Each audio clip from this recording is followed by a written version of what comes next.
Bwana Omar bin Abudu, hata ukiangalia katika definition ya huyu mtunzi alivyoweka, ameanza na kitu talents, alafu baadaye akaja na education. Hivi hakuna yoyote ambaye alo come up na kitu asema kwamba why, kwa nini amekuja na talent mwanzo lakini so education? Ndio Hivi tunaweza kujua kitu gani ambacho kilichompelekea mpaka mwandishi asema kwamba talents kwanza, hiyo kare yenyewe inaanza kujengwa na talents, alafu inakuja education, alafu inakuja na skills, alafu mwisho inakuja kitu ambacho kinaitwa working experience.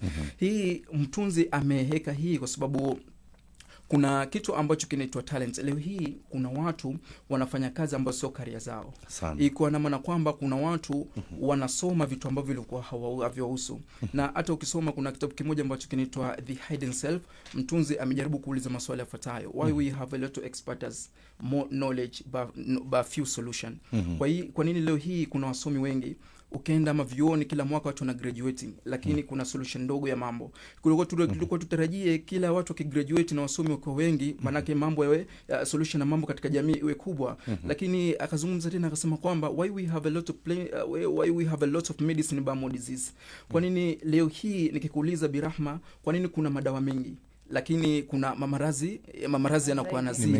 Au nikikuuliza kwani why we have a lot of motivation books, the people are reading and they are motivated.